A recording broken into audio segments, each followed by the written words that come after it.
Hey guys, how's it going? Fluffy Man here with the Pizza Department. Today I'm going to be bringing you a beginner's guide to meeting your first quota and surviving your first few days. So the first few days can be a little bit overwhelming with the company, especially when you're learning. Hopefully this guide gives you some good pointers and helps you survive, so that way you can buy some cool items for future quotas.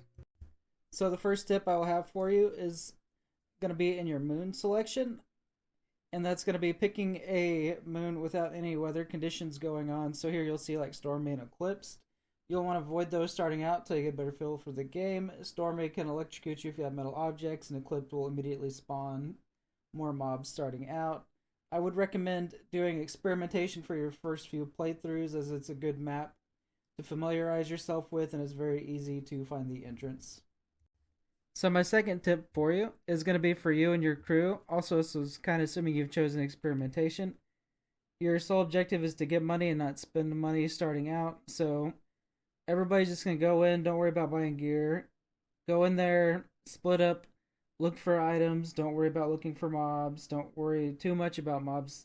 The threat's going to be very minimal in your first playthrough through experimentation. Just get items, get out.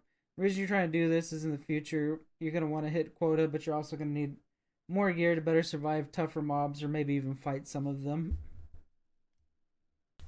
So for tip number 3, it's going to piggyback off tip number 2 a little bit. So now that everybody's went in, everybody's collected their loot, you've left the moon and came back and reset, you're now going to have some items in your ship that you need to make sure don't get lost and make sure everybody doesn't die. So what you're going to do, one individual is going to remain with the ship, everybody else is going to go inside, and the individual that's remaining with the ship, your job is to keep an eye on the cameras, making sure everybody's staying safe, opening doors, disabling turrets, and guiding your friends to the loot. So I definitely would recommend picking up a couple radios. If not, that's okay, you can still open doors. The individuals going inside, your goal is still the same, it's to collect loot. However, you do want to be a little bit more cautious now. You don't want to accidentally die, just in case the off chance the person staying with the ship dies to some blind dogs lurking about. The main thing is at least one person needs to extract the map. That way all the loot's not lost. If everybody's dead, all the scrap gets reset and you have to do it all over again, and that can definitely affect your chances of making quota. So tip number 4 is involved with the mobs of the game. You're going to run into several different ones. I would recommend avoiding them to start out with. Focus on getting money and staying alive. Mobs in this game are killable. For the most part, it doesn't really serve any purpose other than getting rid of the mob. The reward to risk ratio is too high starting out. If you die, there goes your loot, there goes chances to get that. Just let them be, sneak around them, grab your loot, and get out. So my last tip is around an item you're going to find in there. It's called the Apparatus. So this thing sells for around $80, so it's a pretty good piece of loot.